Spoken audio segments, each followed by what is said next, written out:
할렐루야. 아무 보잘것없는 우리를 사랑하시고 결코 포기하지 않으시는 사랑의 주님, 능력의 주님, 살아계신 주님을 찬양합니다. 할렐루야. 이 고백은 그냥 입에 발린 고백이 되어서는 안 됩니다. 제가 매주 설교를 준비하면서 어떤 주는 참 설교가 잘 써내려가주는 주가 있는가 하면 어떤 주는 그냥 앉아서 머릿속에 뭔가 많은 생각이 오고 가고 맴맴도는데 단 한 줄도 써내려가지 못하는 그런 주가 있어요. 얼마나 가슴이 답답한 줄 아십니까? 그럴 때마다 목사가 할 수 있는 방법은 하나님 앞에 엎드려 매달리는 방법밖에 없습니다. 어제 저녁에도 사실은 그랬어요. 생각이 많고 머리가 복잡하고 또 뭔가 십자가를 따라가는 삶, 이런 주제의 설교 제목을 미리 여러분 알다시피 정해놓고 이 말씀을 준비하려고 하는데 얼마나 마음에 부담이 오고 얼마나 답답한지 모릅니다. 그래서 하나님께 매달리고 기도하는 가운데 하나님께서 제게 주신 말씀의 은혜가 한 가지가 있습니다. 한 가지가 떠올랐어요. 그게 뭔가 하면 척하지 말라는 거예요. 척하지 말라는 거예요. 알지도 못하면서 아는 척하고 할 줄도 모르면서 할 수 있는 척하고 잘하지 못하면서 잘하는 척하고 거룩하지 않으면서 거룩한 척하고 너무 힘들면서 나는 하나님 하나도 안 힘들어요. 그러지 말라는 거예요. 오늘 이 아침에 우리가 하나님 앞에 예배하러 나온 이 자리에조차 하나님께 예배하는 거예요. 저도 하나님의 말씀에 권위를 힘입어 하나님의 은혜로 말씀을 선포하는 거고 여러분도 목사의 설교를 듣는 것이 아니라 오늘 이 시간 살아계시고 우리의 진정한 주인이 되시고 왕이 되신 하나님을 향해 예배하는 줄 믿으시기 바랍니다. 그런데 이 하나님 앞에 나와 있는 우리임에도 불구하고 입술로는 그렇게 고백하면서도 하나님 앞에 나와 예배한 우리조차, 우리 심령 이 시간조차 우리가 지금 너무나도 많은 가면을 뒤집어 쓰고 이 예배의 자리에 나온다는 겁니다. 오늘 이 시간 함께 하나님 앞에 예배하는 여러분들, 그리고 이 시간 함께 하나님의 말씀을 사모하고 선포된 말씀을 듣는 여러분들, 하나님 앞에 조금 더 진실하고 정직하게 예배하는 예배자가 되어지기를 주님의 이름으로 간곡히 부탁합니다. 설교하는 저 역시 마찬가지예요.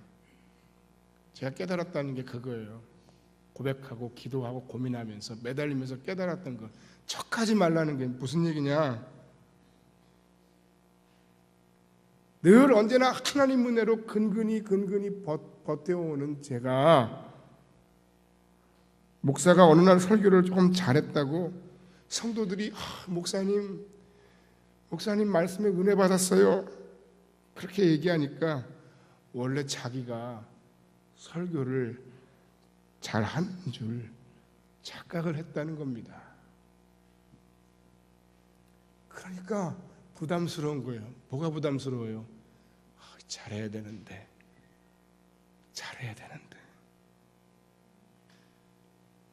그게 바로 접니다. 그런데 어제는 단 한 줄도 써내려가지 못하겠더라고요. 단 한 줄도. 정말이지 이런 게 처음은 아닌데 정말 단 한 줄도 시작조차 못하겠더라고요.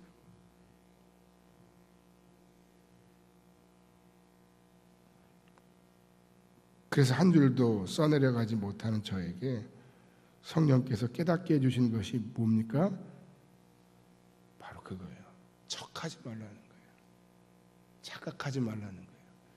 잘하는 줄 알지 말라는 거예요. 잘하는 척하지 말라는 거예요. 오직 뭐요? 은혜로 섬기라는 것이었습니다. 오늘 아침에 하나님의 은혜 앞에 우리 모두가 겸손하고 진실하게 섭시다. 목사도 성도 여러분도 주의 은혜가 아니면 아무것도 아닙니다. 지난 한 주간 세상에서 여러분들이 어떻게 살았는지는 모르지만 그래도 적어도 이 시간만큼은 하나님 앞에서 아는 척, 잘난 척, 거룩한 척, 아닌 척 하지 말고 단 한마디의 말씀 속에서라도 나의 심령을 향해 선포되는 하나님의 음성에 귀 기울이고 깨닫고 응답하고 결단하는 복된 아침이 되시기를 주님의 이름으로 간절히 축원합니다. 할렐루야. 말씀을 묵상하다 보니까 저 말고도 오늘 본문에 아는 척하다가 망신당하고 혼난 사람이 하나가 더 있어요. 누구죠? 바로 예수님의 제자 중 대표격인 대표제자, 수제자 베드로입니다. 예수님께서 갈릴리를 떠나서 고난의 십자가, 그 사명의 십자가를 지시고 인류의 죄를 다 감당하시려고 하나님 맡겨주신 그 고귀한 목적을 이루시기 위해서 갈릴리에서 예루살렘을 향해 계속해서 가고 있어요. 물론 제자들은 왜 예수님이 그렇게 가시는지 정확히 알지 못해요. 그러나 예수님께서 그 제자들을 끌고 가시고 계셨습니다. 다만 그들은 예수님의 인도하심을 따라 열심으로 따라가는 중이었습니다.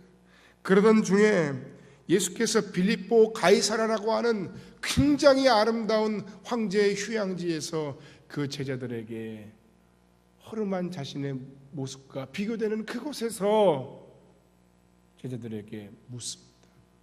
사람들이 나를 누구라 하지? 그러자 제자들이 대답합니다. 예, 세례 요한, 엘리야, 선지자 중에 하나라 합니다. 그런데 예수님은 한 단계 더 깊이 그 사랑하시던 제자들에게 한 단계 더 깊이 물으십니다. 그건 알겠는데 내 진짜 관심사는 너희들이야.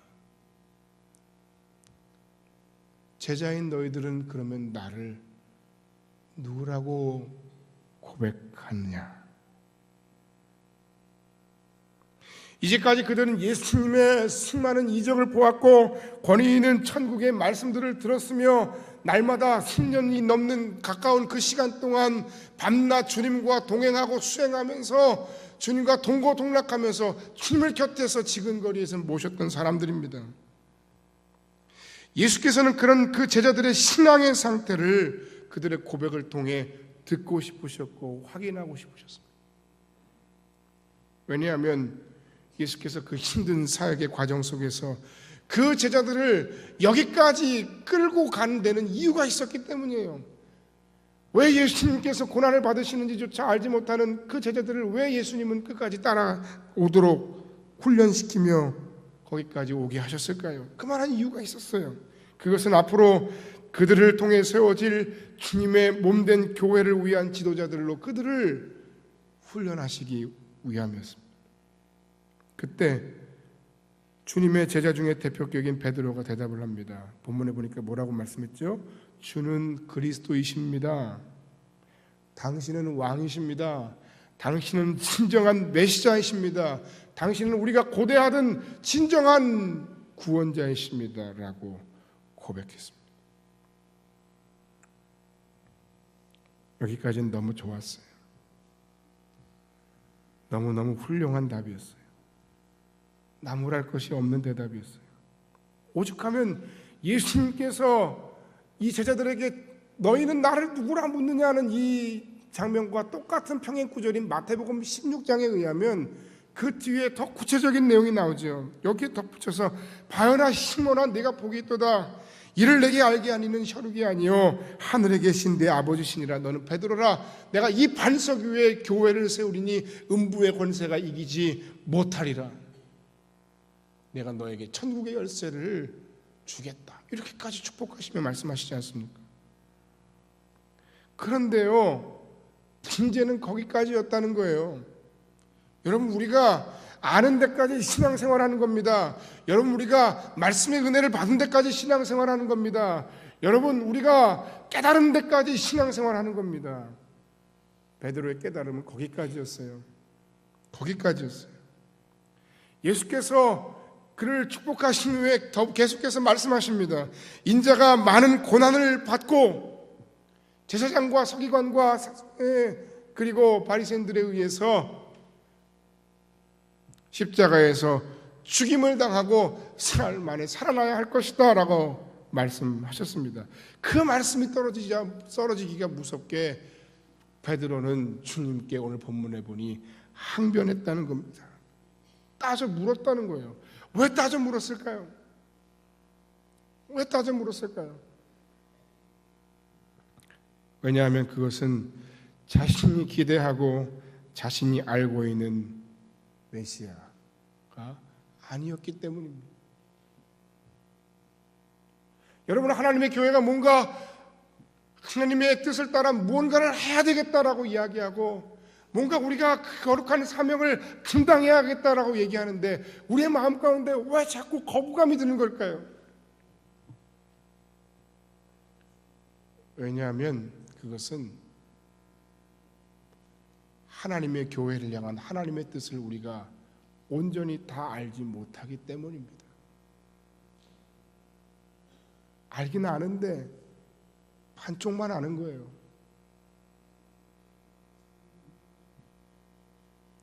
주의 은혜로 말미암아 부르심을 받은 구원받은 백성들의 공동체, 여기까지는 다 동의해요. 그래요. 그런데 그 다음이 없어요. 교회 정의가 또 있어요. 이 두 가지가 함께 가야 진정한 교회예요.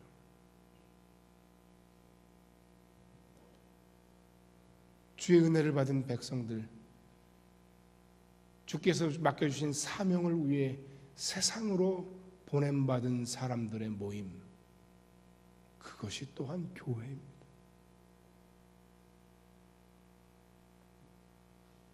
베드로는 거기까지였어요. 거기까지였어요. 그래서 따져 물었던 거예요. 그는 예수님을 알기는 알았지만 예수님을 제대로 몰랐어요. 예수님이 어떤 분이신지 온전히 몰랐어요. 여러분, 오늘 이 아침에 말씀 속에서 우리는 알기를 원합니다. 이 말씀이 우리에게 주시는 예수님이 과연 누구신가, 예수님을 따르는 자들이 과연 어떤 삶을 살아야 하는가에 대한 그 예수님의 말씀의 메시지에 귀 기울이는 복된 아침이 되기를, 알긴 아는데 어설프게 아는 것이 아니라 이제는 제대로 알 뿐만 아니라 그 하나님의 말씀의 은혜를 따라 말씀의 은혜 앞에서 나를 부인하고 나를 하나님 앞에 순종시키고 나의 삶을 들여 하나님이 기뻐하시는 삶을 살아가기로 결단하는 온전한 진정한 그리스도 예수의 사람들이 다 되시기를 주님의 이름으로 간절히 축원합니다. 말씀을 통해 우리에게 주시는 말씀의 두 가지 핵심이 있습니다. 첫 번째는 너희는 나를 누구라 하느냐 하는 주님의 질문입니다. 이미 말씀드린 것처럼 베드로는 주님을 그리스도라고 고백했습니다. 그런데 그가 고백하고 기대한 그리스도는 그냥 왕일 뿐이에요. 세상 만사를 바로잡을 절대적인 왕일 뿐이에요. 그들을 로마의 포각 가운데서 해방시켜줄 왕일 뿐이에요. 어부이며 무식하고 가난한 자신들을 출세시킬 왕일 뿐이었습니다. 그게 다였어요. 그런데 예수님께서는 그런 왕을 고대하고 기다리는 베드로에게 너무나도 충격적인 이야기를 하시는 거예요. 구약성경 어디에도 그가 알고 있는 그 메시아, 그가 고대하고 기다리던 그 구원자에게 고난이 있을 거라는 이야기는 별로 그가 들은 바가 없어요. 생각한 적이 없어요. 어려서부터 계속 들으며 듣고 또 성장하는 가운데 고대하고 기대하는 메시아는 그런 메시아가 아니었어요. 그런데 예수께서는 그에게 너무나도 충격적인 이야기를 하시는 겁니다. 그래, 맞아. 네 말이 맞아. 나는 왕이야. 그런데 나는 네가 기대하고 고대하는 그런 왕은 아니야. 나는 왕이지만 군림하기보다는 섬기기 위해, 징벌하고 혼내기보다는 사랑하기 위해, 용서하기 위해, 영광을 누리기보다는 십자가의 죽음으로써 고난받기 위해 온 왕이다. 예수님의 고난은 선택이 아니라 필수였어요. 억울하게 고난당하고 버림받고 죽임을 당하고 그리고 다시 부활하시는 것, 그것이 주님께서 말씀하신 왕의 삶이에요.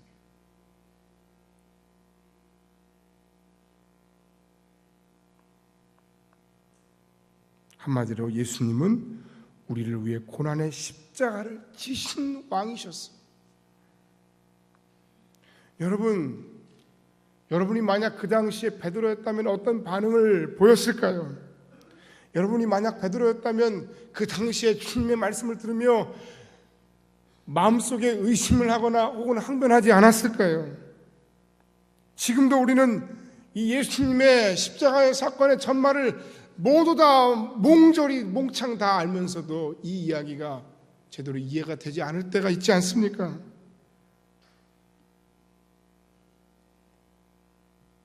그러나 이 왕이심에도 불구하고 십자가를 지신 예수님의 사역과 그 삶을 이해하는 것이야말로 하나님의 교회가 더 정말 하나님의 교회다워지는 길이고, 하나님의 백성이 더 정말 하나님의 자녀 백성다워지는 길입니다.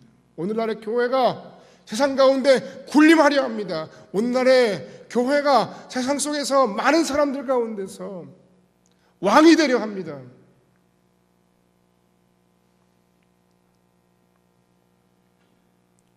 신문을 장악하고 방송을 장악하고 심지어는 정치권에도 힘을 대면서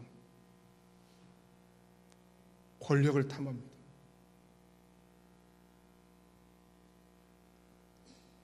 그것은 주님이 가신 길이 아니었어요. 그것은 주님께서 우리 교회에게 바라시는 교회의 진정한 모습이 아니었어요.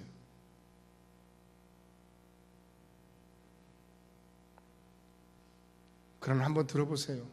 내가 아직 어리석어서 이해하지 못했다고 해서 그것이 잘못되었거나 그것이 어리석거나 그것이 무의미한 것은 아닙니다. 왕이신 예수님은 왜 고난받는 왕이셔야 했습니까? 왜 주님은 고난을 통해서 꼭 그렇게 죽으시는 왕이셔야만 했을까요? 먼저 그 어떤 인간의 행위나 노력도 우리를 그 죄와 그 영향력 아래에서 구원할 수 없기 때문입니다. 스가랴서 3장에 보면 이렇게 시작합니다. 스가랴가 환상 중에 성전 한복판으로 이동합니다. 그때에 그 당시에 대제사장이었던 여호수아, 이스라엘 백성들을 가나안 땅으로 인도하고 정복 전쟁을 이끌었던 여호수아가 아닌 스가랴 시대의 제 대제사장의 이름인 여호수아가 여호와의 친사 앞에 섰고 지성소 앞에 서 있는 장면이 본문에 나옵니다. 그곳에서 그는 하나님의 쉐키나 곧 하나님의 임재, 얼굴이 그 지성소 안에 법궤 위에 속죄소 위에 나타나는 그 광경을 고대하고 있는 장면이 나옵니다. 아무리 대제사장일지라도 구약 시대에는 오직 1년에 단 하루 대속죄일에만 그 대제사장이 하나님을 만나기 위해 여호와의 성막에 들어가고 성전에 들어가서 그 성소 안에 지성소를 들어가서 지성소 앞에서 법궤 앞에 하나님의 시은소 앞에 속죄소 앞에 설 수 있었다는 겁니다. 그런데요, 보통 이 대제사장이 이 속죄일에 하나님 앞에 들어가는 과정이 얼마나 진지하고 복잡했는가 하는 것을 여러분이 조금만 생각해 보면, 야, 하나님을 만나는 것이 정말 굉장한 은혜였구나 하는 것을 여러분이 알게 됩니다. 얼마나 복잡했는지 몰라요. 대속죄일이 되기 전에 대제사장은 일주일 전부터 아예 집을 떠납니다. 소위 모처로 조용한 곳으로 갑니다. 조용한 곳으로 가는 이유는 목적이 있습니다. 자신이 부지불식간에 자기도 모르는 사이에 부정한 것을 보거나 부정한 것을 만지거나 부정한 것을 먹지 않기 위해서입니다. 그는 속죄일 전날에는 침소에도 들지 않습니다. 그는 날마다 목욕하면서 하나님을 찬양하고 하나님의 말씀을 묵상하고 밤을 새워가며 기도합니다. 드디어 대속죄일에 아침이 밝습니다. 그러면 대제사장은 어떻게 합니까? 먼저 깨끗한 몸을 만들기 위해, 정결하게 자신을 만들기 위해 목욕을 합니다. 그리고 흠없는 백색 세마포를 입고 자신의 죄를 위하여 제물을 제단에 드리며 하나님 앞에 나아갑니다. 그리고 나옵니다. 또다시 나와서 몸을 또 씻습니다.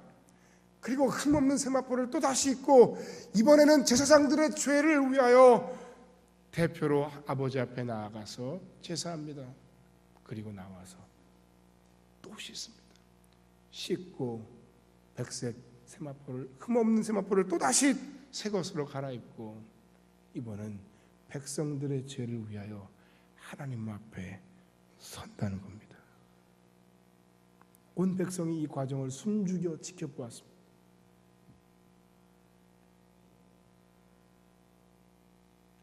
그런데 충격적인 사실은 스가랴가 환상 중에 보니 대제사장 여호수아가 하나님 앞에 자신을 그렇게 정결하게 하고 그렇게 깨끗한 마음과 그렇게 정결한 옷과 그렇게 정결한 제물로 아버지 앞에 가지고 나아갔지만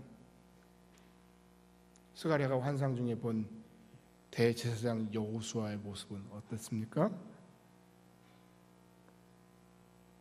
그가 지성소 안에 서 있는데 온통 더러운 배설물로 그가 뒤집어 쓰고 있었다는 사실입니다.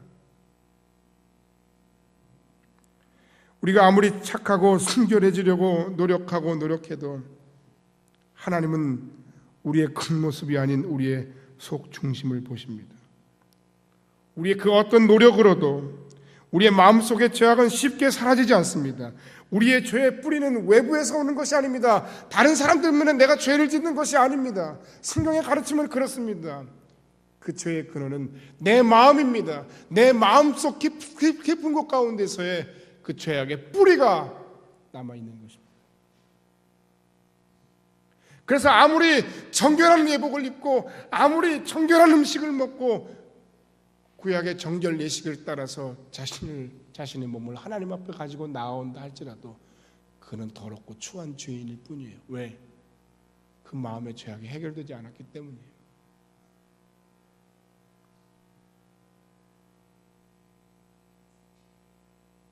그 스가랴 선지자를 향해 하나님께서 그렇게 말씀하시잖아요. 내 옷을 벗어라 그렇게 얘기하시잖아요. 예수님께서 비슷한 말씀을 하셨습니다. 사람을 더럽게 하는 것은 너의 입으로 먹어서 너의 몸 뒤로 배설되는 배설물이 아니야. 마가복음 7장 18절 말씀 이하에 보니까 예수께서 이르시되 너희도 이렇게 깨달음이 없느냐. 무엇이든지 밖에서 들어가는 것이든지 사람을 더럽게 하지 못함을 알지 못하느냐. 이는 마음으로 들어가지 아니하고 배로 들어가 뒤로 나감이라. 이러므로 모든 음식물을 깨끗하라 하다 하시니라. 먹는 게 중요한 게 아니야. 사람에게서 나오는 그것이 사람을 더럽게 하는데 속에서 곧 사람의 마음에서 나오는 악한 생각, 곧 음란과 도둑질과 살인과 간음과 탐욕과 악독과 속임과 음탕과 질투와 비방과 교만과 우매함이니 이 모든 악한 것이 다 속에서 나와서 사람을 더럽게 하는. 팔이 잘못했어요. 팔을 자르면 됩니다. 눈이 범죄했어요. 눈을 뽑아버리면 됩니다. 그러나 우리의 마음은 어떻게 해결합니까?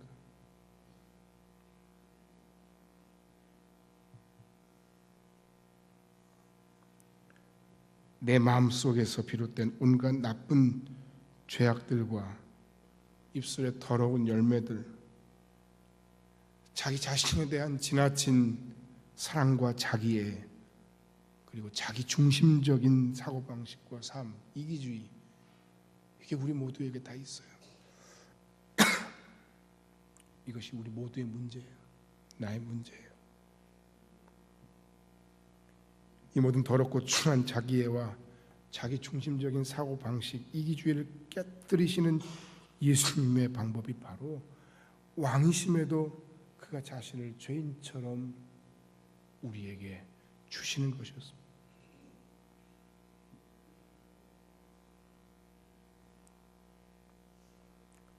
대제사장 여호수아로서는 할 수 없었던 그 일을 속죄물이시면서 또한 대제사장이신 예수께서 친히 아버지 앞에 나아가 찢기시며 조롱받고 욕먹고 침뱉음으로 목욕하시며 우리의 죄를 대신 사해 주심으로 우리가 깨끗함을 얻을 수 있게 되었다는 겁니다. 그분은 자신을 고난의 종으로, 섬김의 종으로, 진정한 사랑의 종으로 우리를 위해 내어 주셨습니다. 오직 예수님의 십자가 보혈만이 우리를 깨끗게 합니다. 할렐루야. 그 다음, 이렇게 병들고 미쳐 돌아가는 세상의 진정한 해법은 오직 예수님의 진짜 사랑, 섬김의 사랑입니다. 그래서 예수님은 죽으셔야 했어요. 사랑은 진짜 사랑과 가짜 사랑이 있습니다. 진짜 사랑은 상대방의 행복을 내 행복으로 삼는 겁니다. 진짜 사랑은 모든 위협을 무릅쓰는 사랑입니다. 진짜 사랑은 아낌없이 전부를 다 내어주는 사랑입니다. 그러나 반대로 가짜 사랑은 도망갈 구멍을 찾는 사랑입니다. 자신에게 도움이 되거나 자신을 지지하는 사람에게만 사랑을 주는 조건적인 사랑입니다. 그런데 문제는 이것입니다. 세상에 있는 우리 모두는, 여기 있는 어느 누구도 단 한 사람도 빠짐없이 모두가 다 이 진짜 사랑을 갈망하지만 우리에게는 그 진짜 사랑을 할 만한 힘이 없다는 것입니다.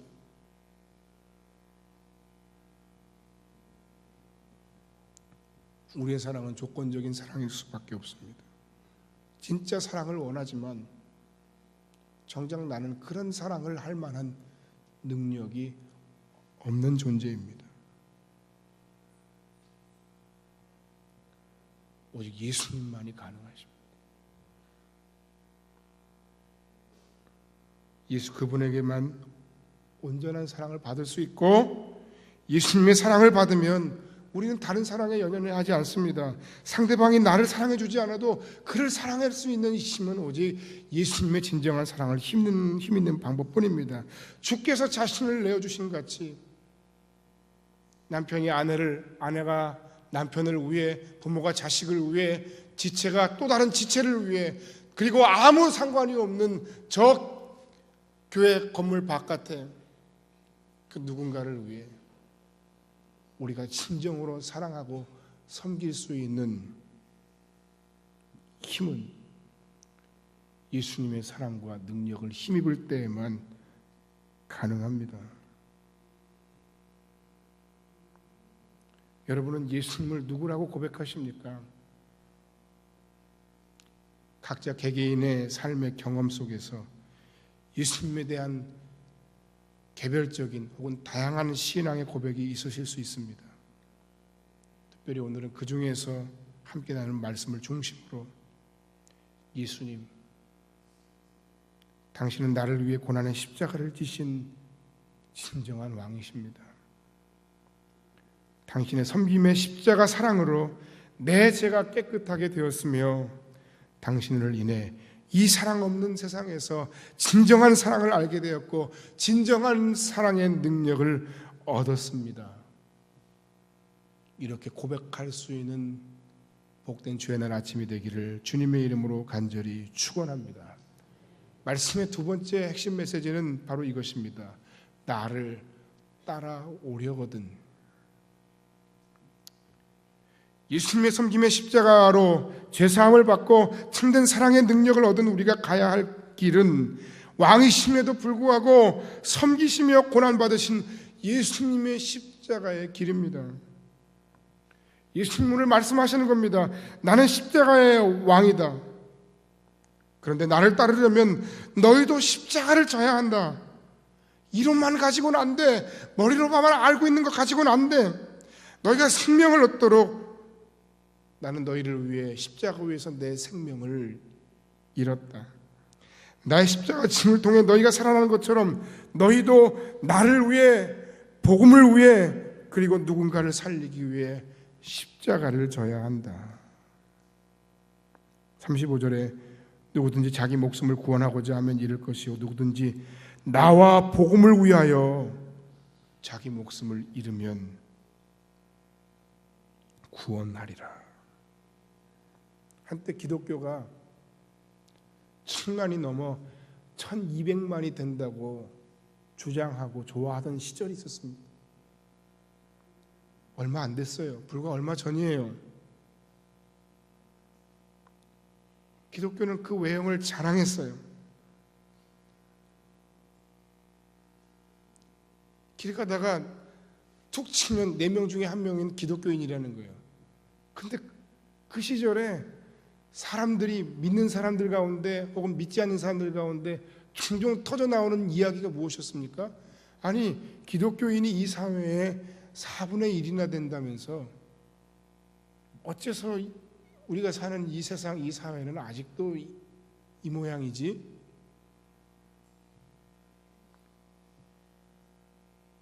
이런 이야기들이 떠돌던 시절이 있었어요. 그 이유는 기독교인이 교회 안에는 참 많았는데, 명목상의 신자는 참 많았는데, 그들이 세상에 나가서, 그들이 가정에 돌아가서, 그들이 직장의 현장에서, 삶의 현장에서 정작 기독교인으로 살지 않았다는 거예요. 교회가 너무 외형적인 성장에만 관심을 둔 나머지, 지금도 아직도 마찬가지인데 교회가 여전히 외형적인 성장에만 관심을 가진 나머지, 교회가 세상이 탐하고 세상 사람들이 탐해야 할 권력과 돈과 명예와 수많은 힘들을 얻으려고 한 나머지 세상 속에서 진정한 영향력을 잃어버리고 있다는 사실입니다. 성도들을 훈련시키지 않았어요. 성도들은 배우려 하지 않았어요. 배웠음에도 순종하려 하지 않았어요. 왜? 너무 무거웠기 때문입니다. 아무든지 나를 따르려거든 자기를 부인하고 자기 십자가를 지고 나를 쫓아야 할 것이다. 하긴 이 예수님의 말씀이 너무 부담스러워요. 왕이시면서도 십자가 지시고, 왕이시면서도 고난의 종으로 자신을 몸소 내려놓으셔야 했던 그 주님의 삶이 너무 버거워요. 교회는 진정한 복음을 외치지 않고 오히려 말합니다. 여기 오면 평안함이 있어요. 빨리 오세요. 빨리 오세요. 어서 오세요. 주님은 사랑이십니다. 주님은 당신을 사랑하십니다. 주님은 당신의 삶을 위로하십니다. 힘들고 지친 여러분들에게 이 메시지는 얼마나 힘이 되는 메시지입니까? 그러나 이미 말씀드린 대로 우리는 하나만 주장하고 하나만 말해서는 안 됩니다. 그 하나님의 놀라운 사랑과 은혜 뒤에 우리가 감당해야 할 우리의 십자가가 있다는 사실을 우리는 애써 모른 채 하고 애써 외면하면서 그것은 도대체가 지킬 수 없는 말씀이라고 내 스스로가 정의해버렸습니다. 교회는 번영주의 신학에 물들어가고, 사람들은 지식적으로 신앙을 알고 하나님을 알고 예수님을 알고 성경 공부를 많이 하지만, 그러나 성경 공부를 많이 하면 할수록 어찌된 영문인지 내 마음의 심령은 더욱더 단단해지고 더욱더 강팍하고, 그래서 하나님의 말씀을 듣고 그 말씀 앞에 엎드려 회개하고 눈물을 흘리는 것은 점점 더 어려워지는 상황이 되어버렸다는 겁니다.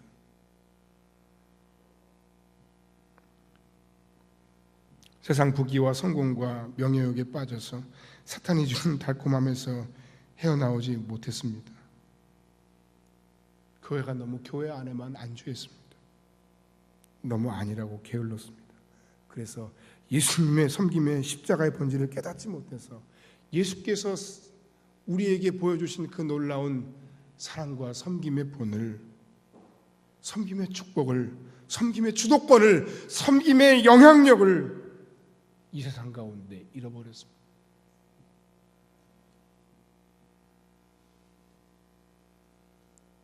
지금 기독교인이 얼마쯤 될까요?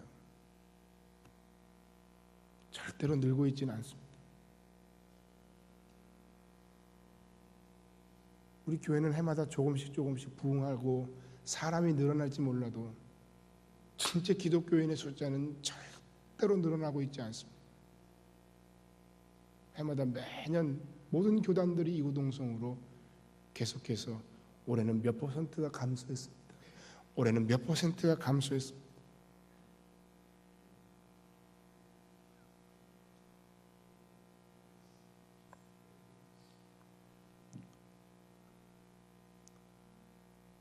우리가 주님께서 보여주시고 가르치시고 명령하신 그 주님의 말씀의 뒤를 따라가지 않은 결과입니다.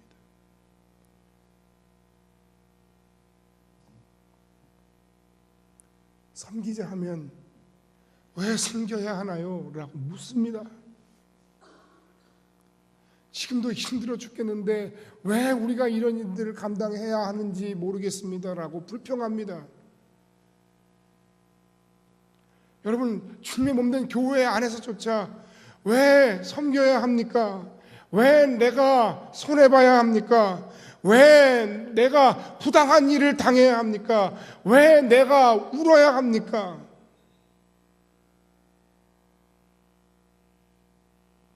이런 얘기들이 나옵니다.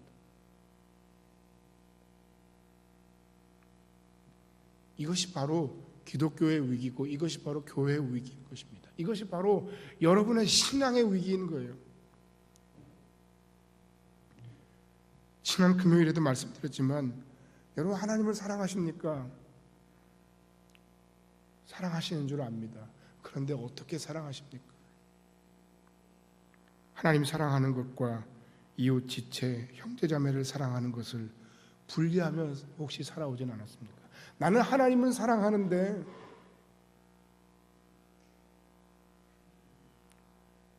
나는 형제자매, 내 주변에 있는 사람들을, 내 마음에 들지 않은 사람들은 난 사랑할 마음이 없어. 더 이상 나한테 더 요구하지 마세요. 마치 꼭 뭐와 같습니까? 목사님, 나는 로미오는 읽었는데 줄리엣은 안 읽었습니다. 요한일서 4장 20절에 하나님을 사랑한다 하면서 이웃을 사랑하지 않는 자는 거짓말하는 자다. 보이는 이웃을 사랑하지 않는 자가 어떻게 보이지 않는 하나님을 사랑할 수 있느냐? 우리 안에서조차, 교회 내부에서조차 그 주님의 말씀을 우리가 순종하지 못합니다. 얼마나 즐긴지 몰라요. 신앙은 신앙이고 나는 나예요. 말씀은 말씀이고 내 삶은 내 삶이에요. 얼마나 고집스럽고 즐긴지 몰라요.